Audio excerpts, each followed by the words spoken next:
আসসালামু আলাইকুম। আজকে আমরা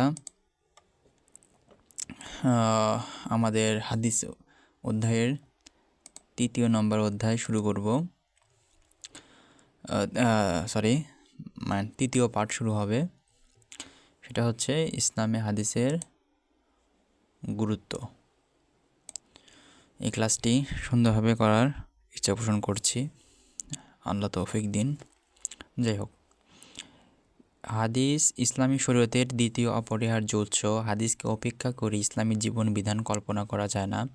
হাদিস আল্লাহ তাআলার পরোক্ষ বাণী, যেমন কোরআনে বলা হয়েছে ওমা ইয়ানতিকু আনিল হাওয়া ইন হুয়া ইল্লা ওয়াহয়ুন ইউহা।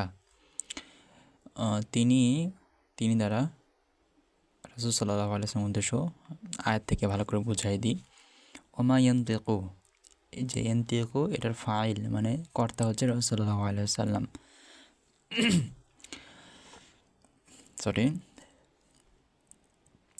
যে রাসূল সাল্লাল্লাহু আলাইহি ওয়াসাল্লাম কোনো নাতাকা ইয়ানতিকু জরাবা ইয়াজরিবু ভাবে জরাবা থেকে তিনি কথা বলেন না। আনিল হাওয়া আন দেওয়ার হয় যে তিনি কোনো অনর্থক কথা বলে না। ইন হুয়া ইল্লা ওয়াহয়ুন ইউহা, বরং তার উপর কী হয়? ওহি নাজিল হয়। যেটা স্বাভাবিক অর্থে লিখেছে, তিনি ওহি ব্যতীত নিচে থেকে কিছু বলেন না। সূরা নাজম 31 নম্বর আয়াত। আচ্ছা, ইসলামের যাবতীয় মৌল নীতিমালা কোরআন দ্বারা নির্ধারিত, আর হাদিস সেই মৌল নীতিমালাকে ভিত্তি ও প্রায়োগিক ও ব্যবহারিক দিক নির্দেশনা দিয়েছে। পবিত্র কোরআনে প্রায় 500 আয়াতে সালাত, সাওম, হজ ও যাকাত সহ বিভিন্ন বিষয়ের হুকুম, আহকাম ও মূলনীতিসমূহ সংক্ষেপে বর্ণিত হয়েছে। অনেক ক্ষেত্রেই এগুলো বাস্তবায়ন ও পালনের বিস্তারিত বিবরণ প্রদান করা হয়নি। তো এখানে কি বললো, আমার একটি বিষয় মনে রাখতে হবে যে কোরআনে জাস্ট হুকুম দিয়েছে, হয়তো বা সেগুলোর কোনো বিস্তারিত ব্যাখ্যা বা সেভাবে কীভাবে পালন হবে এগুলো নিয়ে তেমন আলোচনা করেনি। কিন্তু আমরা যখন হাদিসগুলো পড়ব তখন দেখব সেগুলোতে অনেক সুন্দর করে পুরো সিস্টেমে বলা হয়েছে। তখন সেগুলো পালন করা অনেক সহজ হয়। এই জন্য কোরআন ছাড়া রাসূল সাল্লাল্লাহু আলাইহি ওয়াসাল্লাম যেমন হবে না, ঠিক তেমনভাবে রাসূল সাল্লাল্লাহু আলাইহি ওয়াসাল্লামের সুন্নাত ছাড়াও কোরআনকে পালন করা কি নয়, পুরোপুরি সম্ভব নয়। দেখো, অনেক ক্ষেত্রেই এগুলো বাস্তবায়ন ও পালনের বিস্তারিত বিবরণ প্রদান করা হয়নি। আল্লাহ তাআলার নির্দেশ ও হেদায়াত মোতাবেক মহানবী সাল্লাল্লাহু আলাইহি ওয়াসাল্লাম নিজের কথা ও কাজের মাধ্যমে তথা স্বীয় জীবনে এ সকল হুকুম আহকাম বাস্তবে অনুশীলন করে এর পালন পদ্ধতি নিজ অনুসারীকে শিক্ষা দিয়েছেন এবং আলোচনার মাধ্যমে এর বিশদ বিবরণ প্রদান করে কোরআনের ওপর আমল করার পথ সুগম করে দিয়েছেন। তাহলে এখান থেকে কী বোঝা গেল যে রাসূল সাল্লাল্লাহু আলাইহি ওয়াসাল্লাম আমল করেছেন। একটা বিষয় একটু দেখে নিয়ে রেকর্ড হচ্ছে কি না,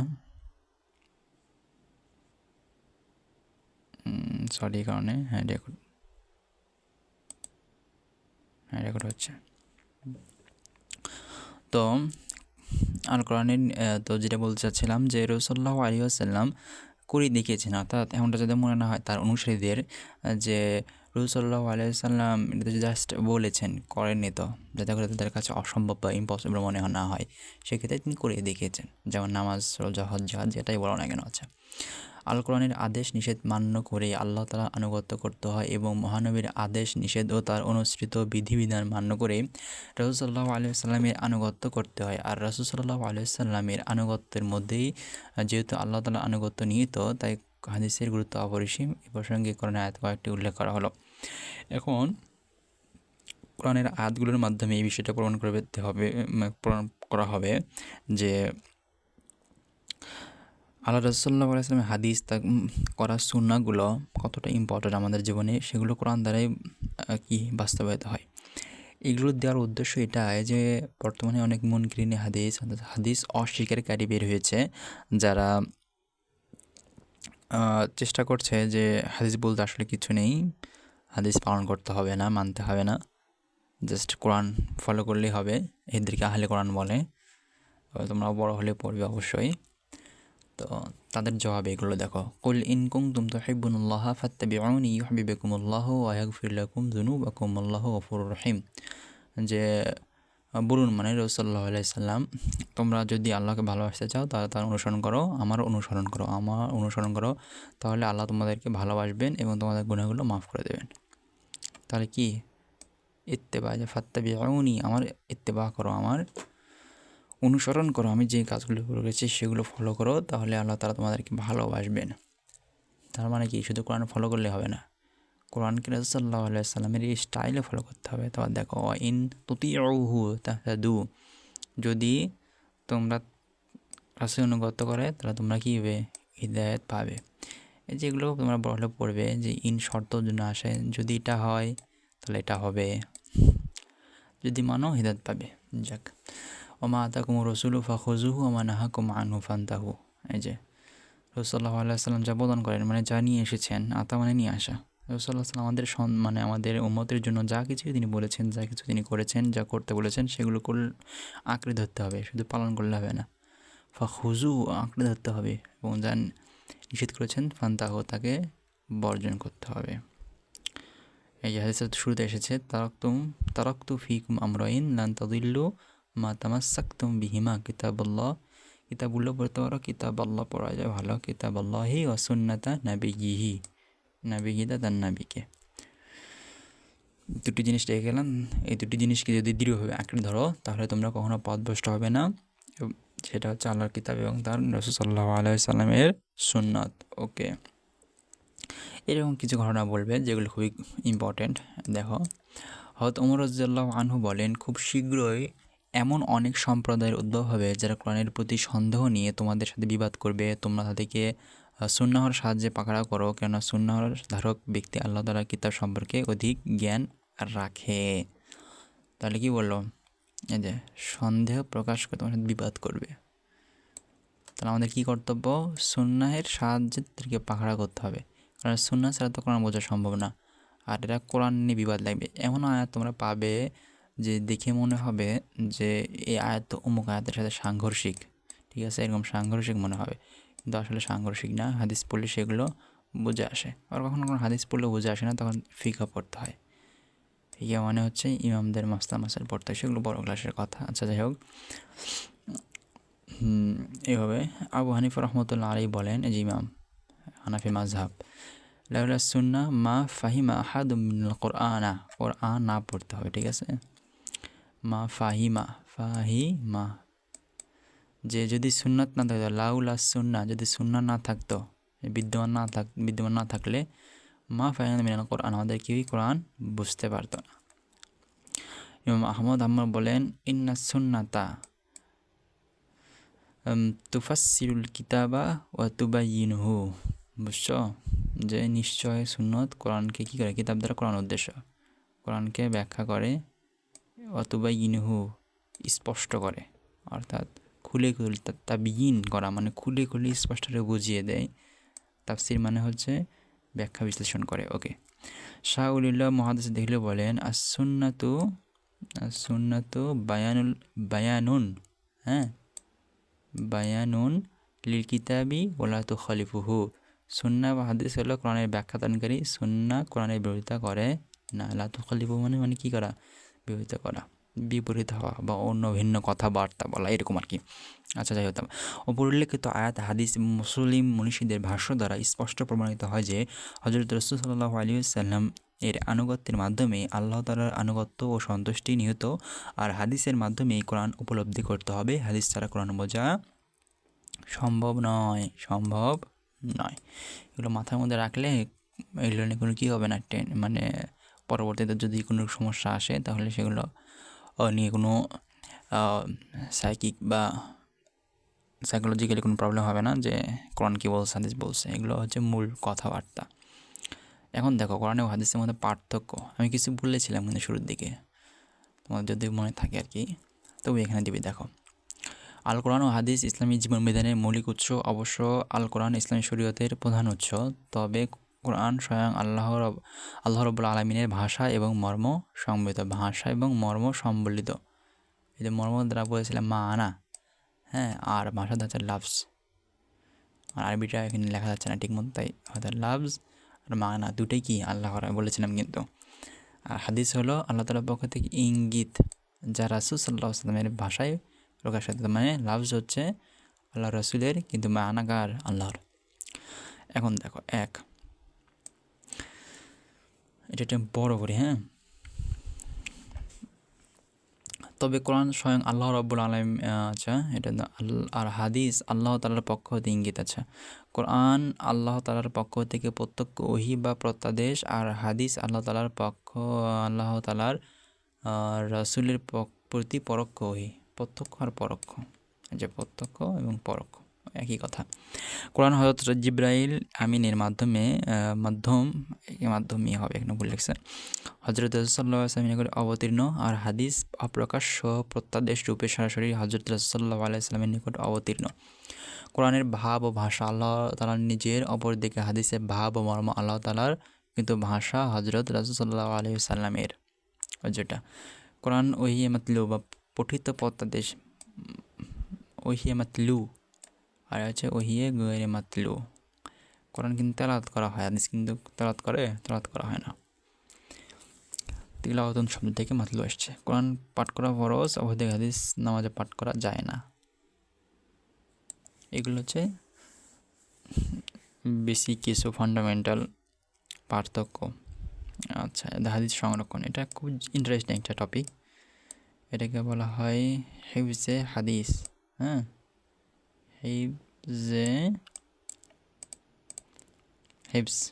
হিফজুল কোরআন করে হিফজুল হাদিস হয়। দেখো বিস্তারিত অনেক সুন্দর সুন্দর কথা বলছে এখানে। এগুলো পড়ার পর আমরা প্রশ্নগুলোর সমাধান করব। আচ্ছা, আমরা রিডিং পড়ে যাই। প্রিয় নবী হযরত মুহাম্মদ সাল্লাল্লাহু আলাইহি ওয়াসাল্লাম তার নবুয়তি জীবনে যে সকল কথা বলেছেন, যেসব কাজ করেছেন এবং সাহাবীদের যে সকল কথা ও কাজকে সমর্থন করেছেন, তা সবই হাদিস ও সুন্নাহর অন্তর্ভুক্ত, যেগুলো আমরা শুরুতে পড়েছি। আচ্ছা, সাহাবীগণ হযরত সাল্লাল্লাহু আলাইহি ওয়াসাল্লাম এর হাদিসসমূহকে পৃথিবীর মহামূল্যবান মণিমুক্তার চেয়ে অধিক মূল্যবান মনে করতেন। তারা প্রিয় নবীর বাণীকে নিজেদের জন্য মূল্যবান পাথে মনে করা ছাড়াও পরবর্তীকালের মানুষের সুপথ নির্দেশক মনে করতেন। এটা কী হলো? মনে করা। একটা কথা আমি খুব গুরুত্ব সহকারে বলি যে তুমি যেটাকে মূল্যবান মনে করবে সেটাই হচ্ছে ভ্যালুয়েবল, ঠিক আছে? মনে করো এটা সিম্পল একটা জিনিস তোমার আছে, সেটা যদি তুমি নিজে মূল্যায়ন না করো তাহলে তুমি তোমার পরবর্তী প্রজন্মের কাছে কী করতে পারবে না, সেটা দিতে মন চাবে না। এটাকে লিগ্যাসি বলা হয়। তো রাসূল সাল্লাল্লাহু আলাইহি ওয়াসাল্লামের যে উত্তরাধিকার, তিনি কী রেখে গেছেন? হাদিসে আছে রাসূল সাল্লাল্লাহু আলাইহি ওয়াসাল্লাম কিছুই রেখে যাননি। অর্থ সম্পদ বাড়ি গাড়ি এগুলো কিছু না, জাস্ট হাদিসে রেখে গেছেন, তার আদর্শকে রেখে গেছেন। তো এটা যেহেতু তার উত্তরাধিকার সম্পদ, আর উত্তরাধিকার সম্পদ হলে কী হয়, সেটা পরবর্তী প্রজন্মের কাছে পৌঁছে দিতে হয়। যেমন আমাদের কাছে ধরো 1 বিঘে জমি আছে, আমার বাবার কাছ থেকে আমি পাবো, আমি বড় হয়ে আবার আমার সন্তান হলে তারা বাবা আমার কাছ থেকে পাবে, এইরকম। তো সাহাবীরা জাস্ট এই থটকে নিজেদের মধ্যে জ্ঞাপন করতেন এবং পরবর্তী প্রজন্মের কাছে পৌঁছে দিয়েছেন। এই কারণে সাহাবীগণ হাদিস সংরক্ষণের প্রয়োজনীয়তা গভীরভাবে উপলব্ধি করে তার অত্যন্ত নিষ্ঠা ও আন্তরিকতার সাথে মুখস্থ করে রাখতেন। কী করে রাখতেন? মুখস্থ করে রাখতেন। কেন? ওই সময় লেখার ওইরকম ব্যবস্থা ছিল না। বা এটা তুমি যদি আমরা ইতিহাস দেখি যে আরবরা লেখার চেয়ে মাথার মধ্যে কি রাখতে বেশি পছন্দ করতো, ঠিক আছে? দেখো পড়া বলবে। আর হাদিস মুখস্থ করা তাদের জন্য কঠিন ব্যাপার ছিল না, কেননা আরবগণ জন্মগতভাবে অত্যন্ত প্রখর স্মৃতিশক্তির অধিকারী ছিলেন। আরববাসীগণ অনায়াসে নিজ বংশের গৌরব বর্ণনায় সুদীর্ঘ কবিতা ও নসবনামা স্মৃতিপটে মুখস্থ করে রাখত। সুতরাং এহেন প্রখর স্মৃতিশক্তি সম্পন্ন জাতির জন্য তাদের প্রিয় নবীর বাণী তথা হাদিস সমূহ মুখস্থ করে রাখা কোনো কঠিন ব্যাপার ছিল না, এবং একে তারা অত্যন্ত পূর্ণময় কাজ মনে করতেন। এখানে কিছু কাহিনী বলবে, কিন্তু হাদিস সংরক্ষণের কয়েকটা পদ্ধতি আছে। কেউ হয়তো শব্দ মুখস্থ করে রাখতেন একদম পরিপূর্ণভাবে, কিন্তু শুধুমাত্র রাখলেই তো হবে না, এগুলো অনুশীলন করতে হবে। আবার কেউ অনুশীলনের মধ্যে নিজেদেরকে কী রাখতেন? মশগুল করে রাখতেন। এর দ্বারা হাদিস কী হয়? জীবন্ত হয়। এখন এগুলো কনসেপ্টটা অনেক সহজ। কীভাবে? মনে করো যে অনেক বিখ্যাত একটা সেলিব্রিটি, তার জন্মকালে যেরকম অ্যাক্টিভিটি হতো তার মৃত্যুর পরে সেরকম অ্যাক্টিভিটি হয় না। কিন্তু তার ফলোয়াররা যদি তার জীবনের ওইসব আদর্শকে কী করে, নিজেদের মধ্যে পালন করে, তো তাদের কর্মের মধ্যে, তাদের কথার মধ্যে কিন্তু মানুষটা বেঁচে থাকে। রাসূল সাল্লাল্লাহু আলাইহি সাল্লামের কথার মধ্যেই এবং তার আমলের মধ্যেই তিনি বেঁচে আছেন। আচ্ছা, মহানবী সাল্লাল্লাহু আলাইহি সাল্লাম এর জীবদ্দশায় সাহাবীগণ রাসূলের বাণীকে প্রধানত মুখস্থ রাখতেন। এর মধ্যে হযরত আবু হুরায়রা, হযরত আয়েশা রাদিয়াল্লাহু আনহা, হযরত ইবনে আব্বাস রাদিয়াল্লাহু আনহুমা, হযরত আব্দুল্লাহ ইবনে ওমর প্রমুখ ছিলেন সুপ্রসিদ্ধ। এছাড়াও মসজিদে নববীতে অবস্থানকারী আসহাবে সুফা, এটা মনে রাখবা, আসহাবে সুফা নিশ্চয়ই শুনছো, নামক একজন সাহাবী জীবনের সকল আরাম আয়েশ বিসর্জন দিয়ে সর্বক্ষণ মহানবী সাল্লাল্লাহু আলাইহি সাল্লামের দরবারে উপস্থিত থাকতেন এবং কোরআন ও হাদিস চর্চা করতেন এবং কণ্ঠস্থ করে নিতেন। মহানবী সাল্লাল্লাহু আলাইহি সাল্লাম যখন কোনো গুরুত্বপূর্ণ কথা বলতেন তখন তা 3বার বলতেন যাতে সাহাবীগণ তা মুখস্থ করে নিতে পারে। এই কারণে শিক্ষকদের এখান থেকে শিক্ষা নেওয়া উচিত। অনেক শিক্ষক আছে বারবার বলতে পছন্দ করে না, মনে করে সব ছাত্রই বুঝে সুপার ব্রেন। হ্যাঁ, সুপার ব্রেন এরকম আসলে হয় না, অনেক ছাত্র দুর্বল হতেই পারে। তিনি বলতেন যাতে করে মুখস্থ করতে পারে, আবার যারা বুঝতে পারেনি হয়তো বা তারা সুন্দর করে বুঝে নিতে পারে। বোঝা গেল? তবে ওটাও মানুষের দোষ না, অনেক মানুষ হাই টেম্পার হয়, চায় না যে আমি বারবার এক কথা বলি। ওকে, আচ্ছা, যাই হোক, তারপর আসি। রাসূল সাল্লাল্লাহু আলাইহি সাল্লাম গৃহ অভ্যন্তরে যা কিছু বলতেন বা করতেন উম্মাহাতুল মুমিনিন সেগুলো মনোযোগ সহকারে লক্ষ্য করতেন এবং ক্ষেত্র বিশেষ তা মুখস্থ করে নিতেন। অতঃপর তারা সেগুলো অন্যান্য সাহাবীগণের নিকট বর্ণনা করতেন। এভাবে হযরত রাসূল সাল্লাল্লাহু আলাইহি ওয়াসাল্লাম প্রতিটি কথা, কাজ, সমর্থন সম্পর্কে তারা অবহিত হতেন। তাহলে এখান থেকে কী বুঝলাম আমরা? ঘরের বাইরে সাহাবী এক ধরনের হাদিস বর্ণনা করতেন, আর ঘরের ভেতরে মানে যেগুলো পার্সোনাল ছিল, স্ত্রীর সাথে থাকার বিষয়গুলো, স্বামী স্ত্রীর কীভাবে হয়, তাদের সংসার যাপন, বাস এগুলো আর কি। এগুলো তো ঘরের বিষয়, এগুলো অন্য সাহাবী তো জানতে পারবে না। তারা অনুপস্থিত সাহাবীর নিকট ব্যক্ত করতেন, লজ্জা করতেন না, কারণ তিনি আমাদের আদর্শকে কখনো গোপন করতে হয় না, ঠিক আছে? আচ্ছা, রাসূল সাল্লাল্লাহু আলাইহি ওয়াসাল্লামের জীবদ্দশায় কোনো সাহাবী তার অনুমতিক্রমে হাদিস লিপিবদ্ধ করতেন। হযরত আব্দুল্লাহ ইবনে ওমর ইবনে আস, এটা মনে রাখবা, বলেন, আমি মুহাম্মদ সাল্লাল্লাহু আলাইহি ওয়াসাল্লামের নিকট থেকে যা শ্রবণ করতাম তার সবই কিছুই লিখে রাখতাম। উল্লিখিত পদ্ধতিতে মুহাম্মদ সাল্লাল্লাহু আলাইহি ওয়াসাল্লামের জীবদ্দশায় হাদিস সুরক্ষিত ছিল। আমি বললাম এখন তো লেখার কিছু ছিল না, তিনি তার সব কিছুই লিখে রাখতাম। এটা কীভাবে হতে পারে? লিখে রাখতে পারে অল্প বিস্তর, বা তিনি যতটুকু পারছেন তার সব কিছুই, কিন্তু তার মানে যে আধুনিকভাবে যে হাদিস আসছে সেভাবে যে সংরক্ষণ করা ছিল এমনটা না। আচ্ছা, তবে দেখো, মহানবী সাল্লাল্লাহু আলাইহি ওয়াসাল্লামের ওফাতের পর সাহাবীগণ অত্যন্ত যত্নের সাথে হাদিসসমূহ মুখস্থ ও সংরক্ষণ করে রেখেছিলেন। খোলাফায়ে রাশিদিনের যুগে যখন ইসলামের ব্যাপক সম্প্রসারণ হয় তখন নবদীক্ষিত মুসলমানদেরকে ইসলামী শরীয়তের বিধিবিধান শিক্ষা দেওয়ার উদ্দেশ্যে সাহাবীগণ বানান কেন ভুল লেখে, আচ্ছা বানান, মুসলিম বিশ্বের প্রত্যন্ত অঞ্চলে ছড়িয়ে পড়েন। ফলে কোনো অঞ্চলের লোকই একই স্থানে সকল হাদিস শিক্ষা লাভ করতে পারত না। এই জন্য কিছু সংখ্যক সাহাবী বিভিন্ন এলাকায় গমন করে হাদিস সংগ্রহ করতে আরম্ভ করেন। কি বোঝা গেল? বিভিন্ন এলাকায়, যেমন মনে করো এটা রাসূল সাল্লাল্লাহু আলাইহি সাল্লাম এনার থেকে ইনি শুনেছেন, এনারা সবাই বিভিন্ন এলাকা চলে গেছে। ধরো এখন হতে পারে এইগুলো মানে ধরো মানে আরও অন্য সাহাবী বয়সে পার্থক্য হতে পারে কি পারে না? অবশ্যই পারে। তো এনারা তো হয়তো শোনেননি, তো বড় সাহাবীর থেকে তিনি কি তারা শুনতে পারে। তো তারা বিভিন্ন জায়গায় এনারা যাওয়ার কারণে এদের কাছে চলে আসতেন। এই দৃষ্টান্ত হলো আবু আইয়ুব আনসারী একটি মাত্র হাদিস সংগ্রহ করার জন্য সুদূর মিশর হতে উকবা বিন আমিরের কাছে গিয়েছিলেন। হযরত আনাস একটি মাত্র হাদিস শ্রবণ করার জন্য দীর্ঘ 1 মাসের পথ অতিক্রম করে হযরত আব্দুল্লাহ বিন উনাইস এর কাছে গমন করেছিলেন। হযরত আব্দুল্লাহ ইবনে আব্বাস হাদিস সংগ্রহ করার জন্য সাহাবীদের দ্বারে দ্বারে ঘুরে বেড়াতেন।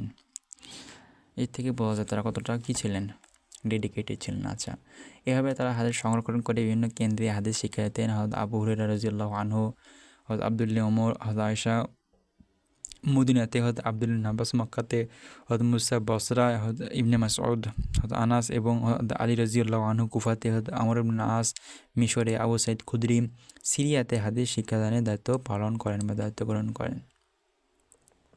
উপর্যুক্ত আলোচনার প্রেক্ষিতে নিঃসন্দেহে বলা যায় মহানবী সাল্লাল্লাহু আলাইহি ওয়াসাল্লামের জীবদ্দশায় সাহাবীগণ যেভাবে মুখস্থ করে হাদিস সংরক্ষণ করতেন, তার ইন্তেকালের পর সাহাবীগণ এবং পরবর্তীতে তাবিঈ এবং তাবিঈগণও গ্রন্থাকারে লিপিবদ্ধ না হওয়া পর্যন্ত তা মুখস্থ করে সংরক্ষণের ধারা অব্যাহত রাখেন। এভাবে হাদিস সংরক্ষণের ধারাবাহিকতা অব্যাহত ছিল। আচ্ছা জি, আচ্ছা আমরা শেষের দিকে চলে আসছি মোটামুটি। হাদিস সংকলন, এখন হাদিস কি সংরক্ষণ গেল, আমরা এখন সংকলন দেখবো, অর্থাৎ হাদিস কি লিপিবদ্ধ করা হয়েছে না। মহানবী সাল্লাল্লাহু আলাইহি ওয়াসাল্লামের জীবদ্দশায় সাহাবীগণ সাল্লাল্লাহু আলাইহি ওয়াসাল্লামের হাদিস অত্যন্ত আগ্রহ সহকারে মুখস্থ করে স্মৃতিপথে সংরক্ষণ করতেন। আবার অনেক মহানবী সাল্লাল্লাহু আলাইহি ওয়াসাল্লামের অনুমতি সাপেক্ষে কিছু কিছু হাদিস লিখেও রাখতেন। এভাবে রাসূল সাল্লাল্লাহু আলাইহি ওয়াসাল্লামের আমলে স্মৃতিপটে মুখস্থ রাখার সাথে সাথে কিছু হাদিস লিখিত আকারে লিপিবদ্ধ ছিল। হযরত আলী রাদিয়াল্লাহু আনহু, হযরত আব্দুল্লাহ ইবনে ওমর, হযরত আব্দুল্লাহ ইবনে আব্বাস, হযরত আনাস ইবনে মালিক প্রমুখ সাহাবীগণ কিছু কিছু হাদিস লিপিবদ্ধ করে রেখেছিলেন। হযরত আবু হুরায়রা বলেন, আব্দুল্লাহ ইবনে আমর ব্যতীত আর কোনো সাহাবী আমার চেয়ে বেশি হাদিস জানতেন না। এই যে এটা একটু মনে রাখবা, এটা হাদিসে অনেক ক্ষেত্রে আসে আর কি, এমসিকিউ আসতে পারে। যে কোন সাহাবী আমরা মন্তব্য করেছিলেন যে আব্দুল্লাহ ইবনে আমর ব্যতীত আর কোনো সাহাবী আমার চেয়ে হাদিস বেশি জানতেন না। আচ্ছা, কারণ তিনি হাদিস লিখে রাখতেন, আমি লিখে রাখতাম না। আচ্ছা, মহানবী সাল্লাল্লাহু আলাইহি ওয়াসাল্লামের আমলে প্রশাসনিক কাজকর্ম লিখিতভাবে সম্পাদন করা হতো। বিভিন্ন এলাকার শাসনকর্তা, সরকারি কর্মকর্তা এবং জনসাধারণের জন্য বিভিন্ন বিষয়ে লিখিত নির্দেশ দান করা হতো। এত ব্যতীত রোম, পারস্য প্রভৃতি প্রতিবেশী দেশসমূহের সম্রাটদের সাথে পত্র বিনিময়, ইসলামের দিকে দাওয়াত এবং বিভিন্ন গোত্র ও সম্প্রদায়ের সাথে চুক্তি ও সন্ধি লিখিতভাবে সম্পাদন করা হতো। আর মহানবী সাল্লাল্লাহু আলাইহি ওয়াসাল্লামের আদেশক্রমে যা লেখা হতো তা সবই হাদিস বলে পরিচিত, এটা মনে রাখবা। আচ্ছা, মহানবী সাল্লাল্লাহু আলাইহি ওয়াসাল্লামের ওফাতের পর বিভিন্ন কারণে হাদিস সংকলনের প্রয়োজনীয়তা দেখা দেয়। ওফাতের পরে দেখো কেন, পরে বলতেছি। দেখো, কোরআন মজিদের সাথে হাদিসের সংমিশ্রণ না হওয়ার আশঙ্কায় এই যে হাদিস লিপিবদ্ধ করা হয় নিষেধ। কোরআন মজিদের সাথে হাদিসের সংমিশ্রণ হওয়ার আশঙ্কায় কোরআন পূর্ণাঙ্গভাবে লিপিবদ্ধ না হওয়া পর্যন্ত হাদিস লিপিবদ্ধ করা নিষেধ ছিল। দেখো, আজকাল আমরা যে বিভিন্ন মাযহাব দেখতে পারি বা অনেক ক্ষেত্রে একটু বিভিন্ন হাদিসের শব্দের ক্ষেত্রে দেখা যায়, এটা কী কারণে হয়েছে? স্মৃতির কারণে হয়েছে, ঠিক আছে না? যদি সব কিছু অক্ষরে অক্ষরে লিখে রাখা হতো তাহলে কোরআনের মধ্যে কী হতো, সব কিছু একদম লিখিত হতো, সেটা স্ট্রং হতো। সে কারণে সেগুলো ব্যাখ্যামূলক কোনো কাজ করা সম্ভব হতো না, বোঝা গেছে? সেই কারণে লিখিত হলে কি হয়, সব মানুষ তো আরবে লিখতে পড়তে জানতো না, তারা মুখস্থ রাখতো বাট কিন্তু লিখতে পড়তে জানতো না। তারা আমরা যেমন আরবি দেখলে সম্মান করি, বাট আরবি কিন্তু অ্যাকচুয়ালি আরবদের ভাষাও, ঠিক আছে, শুধুমাত্র কোরআনের ভাষা না, বোঝা গেল? তারপর আমরা সম্মান করি। ঠিকভাবে যদি এরকম করা হতো তাহলে হয়তো বা কোরআন এবং হাদিস মিশেল হয়ে যাওয়ার কী থাকতো, আশঙ্কা থাকতো। এই কারণে এটা করা হয়নি সেই সময়, নিশ্চয় বুঝতে পারছো। আচ্ছা, কিন্তু প্রথম খলিফা ওমর আবু বকর সিদ্দিক রাদিয়াল্লাহু আনহু আমলে কোরআন মাজিদ গ্রন্থকে লিখিত হলে সাহাবীগণ হাদিস লিপিবদ্ধ করার ব্যাপারে আর কোনো বাধা আছে বলে অনুভব করেননি। হিজরি প্রথম শতাব্দীর শেষ ভাগ নাগাদ সাহাবী ও তাবেঈগণ প্রয়োজন অনুসারে হাদিস লিপিবদ্ধ করেন। অতঃপর হিজরি প্রথম শতাব্দীর শেষ ভাগে উমাইয়া খলিফা ওমর ইবনে আজিজ রাহমাতুল্লাহির আদেশে হাদিস সংগ্রহের জন্য মদিনার শাসনকর্তা আবু বকর বিন হাজম সহ মুসলিম হিসেবে বিভিন্ন শাসনকর্তা ও আলেমগণের কাছে একটি ফরমান জারি করে বলেন যে, আপনারা মহানবী সাল্লাল্লাহু আলাইহি ওয়াসাল্লাম এর হাদিস সমূহ সংগ্রহ করুন, কিন্তু সাবধান, মহানবী সাল্লাল্লাহু আলাইহি ওয়াসাল্লাম এর হাদিস ব্যতীত অন্য কোনো কিছু গ্রহণ করবেন না। আর আপনারা নিজ নিজ এলাকায় মজলিস প্রতিষ্ঠা করে আনুষ্ঠানিকভাবে হাদিস শিক্ষা দিতে থাকুন, কেননা জ্ঞান গোপন করা হলে তা একদিন বিলুপ্ত হয়ে যায়। কারণ বুঝতে পারছো নিশ্চয়। আচ্ছা, দেখো, তারপরে এই আদেশ জারি করার পর মক্কা, মদিনা, সিরিয়া, ইরাক ও অন্যান্য অঞ্চলে হাদিস সংরক্ষণের সংকলনের কাজ শুরু হয়। কথিত আছে যে বিখ্যাত প্রখ্যাত মুহাদ্দিস ইমাম ইবনে শিহাব জুহরি রহমতুল্লাহ আলাই রহমতুল্লাহ আলাই পড়বে। আচ্ছা, সর্বপ্রথম হাদিস সংগ্রহ ও সংকলনে হাত দেন, কিন্তু তার সংকলিত হাদিস গ্রন্থের বর্তমানে কোনো সন্ধান পাওয়া যায় না। এরপর ইমাম ইবনে জুরাইজ মক্কা, ইমাম মালিক রহমতুল্লাহ আলাই মদিনায়, আবদুল্লাহ ইবনে ওয়াহাব মিশরে, আব্দুর রাজ্জাক ইয়ামিনে, আবদুল্লাহ ইবনে মুবারক খুরাসান এবং সুফিয়ান সাউরি ও হাম্মাদ ইবনে সালামা বসরায় হাদিস সংগ্রহে আত্মনিয়োগ করেন। এই যুগের ইমামগণ কেবল দৈনন্দিন জীবনে প্রয়োজনীয় হাদিসগুলো ও স্থানীয় হাদিস শিক্ষা কেন্দ্রে প্রাপ্ত হাদিস সমূহই লিপিবদ্ধ করেছিলেন। তাদের কেউই বিষয়বস্তু হিসেবে বিন্যাস করে হাদিস সমূহকে লিপিবদ্ধ করে যাননি। এটা কিন্তু খুবই একটা গুরুত্বপূর্ণ তথ্য। দৈনন্দিন জীবনে প্রয়োজনীয় হাদিসগুলোকে স্থানীয় হাদিস শিক্ষা কেন্দ্রে প্রাপ্ত হাদিস সমূহই লিপিবদ্ধ করেছেন। ঠিক আছে, জাস্ট নর্মাল। কিন্তু আজকাল আমরা যে হাদিসগুলোর বিন্যাস দেখতে পাই, প্রথম নামাজ আসে, তারপরে জাকাত আসে, নামাজের হজ জাকাত, মানে এইভাবে একটা সিল করা লাগে, প্রত্যেকটা কিন্তু আলাদা বৈশিষ্ট্য আছে, সেভাবে কিন্তু সেই সময় করা হয়েছিল না, এটা মনে রাখবে। আচ্ছা, তাদের কেউই বিষয়বস্তু হিসেবে বিন্যাস করে করেনি। এই যুগে লিখিত হাদিস গ্রন্থ সময়ের মধ্যে সর্বপ্রথম ইমাম মালিকের সংকলিত মুয়াত্তা মালিক কিতাব, মুয়াত্তা কিতাব সর্বপ্রথম ও সর্বপ্রধান প্রমাণ ও হাদিস গ্রন্থ। ইমাম মালিকের মুয়াত্তা গ্রন্থটি মুয়াত্তা বলে, মুয়াত্তা লেখছে বাংলাতে। আচ্ছা, গ্রন্থটি হাদিস সংকলনের ব্যাপারে বিপুল উৎসাহ উদ্দীপনার সৃষ্টি করেছিল। এটি হাদিস শাস্ত্র অধ্যয়নে মুসলিম মনীষীদের প্রধান আকর্ষণে পরিণত হয়েছিল। এরই ফলে দেশের সর্বত্র হাদিস চর্চার কেন্দ্র স্থাপিত হতে থাকে। ইমাম শাফি এর কিতাবুল এবং ইমাম আহমদ বিন হাম্বলের মুসনাদ গ্রন্থদ্বয়, মুসনাদে আহমদ বিন হাম্বল গ্রন্থদ্বয় হাদিস এক গুরুত্বপূর্ণ গ্রন্থ হিসেবে বিবেচিত হয়। অতঃপর হিজরি ৩য় শতাব্দীতে বিভিন্ন মনীষী মুসলিম বিশ্বের বিভিন্ন অঞ্চল থেকে প্রচুর হাদিস সংগ্রহ করেন। তার মধ্যে বিখ্যাত হলেন ইমাম বুখারী, ইমাম মুসলিম, ইমাম আবু দাউদ, ইমাম তিরমিজি, ইমাম নাসাই, ইমাম ইবনে মাজা। এদের সংকলিত হাদিস গ্রন্থগুলো হলো সহিহ বুখারী, এটা মনে রাখবা, সহিহ মুসলিম, সুনান আবু দাউদ, তিরমিজি, সুনান নাসাই, সুনান ইবনে মাজা। ওই 6টি হাদিস গ্রন্থকে সম্মিলিতভাবে সিয়াসিত্তা বা 6টি বিশুদ্ধ গ্রন্থ বলা হয়, সিয়াসিত্তা। আচ্ছা, মোট কথা নবী সাল্লাল্লাহু আলাইহি ওয়াসাল্লাম জীবদ্দশায় যে হাদিসসমূহ প্রধানত সাহাবীদের স্মৃতিপটে মুখস্থ ছিল, ধীরে ধীরে তা লিখিত রূপ নেয় আর হাদিস লিপিবদ্ধের কাজ পরিসমাপ্ত হয় আব্বাসীয় যুগে। এটা মনে রাখবা, হাদিস লিপিবদ্ধের কাজ সমাপ্ত হয় আব্বাসীয় যুগে। এটা কয়েকবার একটু মানে রিডিং পড়ে যাবা, তথ্যগুলো এমসিকিউ আসতে পারে। আমরা দেখি একটু এগুলো একটু সমাধান করি, ভুল যেতে পারে। আচ্ছা, ঠিক করে নেবা তোমরা, যদি কোনো ভুল যায় সেগুলো কমেন্টে লিখবা। হাদিস এর আলোচ্য বিষয় কি? পুরাণ কিচ্ছা কাহিনী, সকল নবীদের সম্পর্কিত ঘটনাপঞ্জি, রাসূল হিসেবে নবী সাল্লাল্লাহু আলাইহি সাল্লামের সত্তা, আজাব আচারদের ঘটনাবলী। শুরুতে কি পড়েছিলাম? জাতুন নবী সাল্লাল্লাহু আলাইহি ওয়াসাল্লাম, রাসূল সাল্লাল্লাহু আলাইহি ওয়াসাল্লামের পুরো পার্সোনালিটি, সেটা হচ্ছে হাদিস। হাদিস কোন বাব থেকে ব্যবহৃত হয়? বাবা জরবা ইয়াজরিবু, ফাতা ইফতাবু, কারুমা ইয়াকরুমু, ফাজুলা ইয়াবজুলু, না হাদাসা ইয়াহদিসু, জরবা ইয়াজরিবু, না দরবা ইয়াজরিবু নাকি ফাতা ইফতাহু, হাদাসা ইয়াহদিসু না ইয়াহদাসু, চেক করে নেবে এটা একটু। আচ্ছা, হাদিস সংকলনের ফরমান সর্বপ্রথম কে জারি করেন? আবু বকর। হাদিস কি রূপে ওহি? এটা হচ্ছে ওহি জাল্লি, ওহি মাতলু, ওহি গায়ে মাতলু, ওহি গায়ে মাতলু। আচ্ছা, তারপরে কোনটি আহাদের অন্তর্ভুক্ত নয়?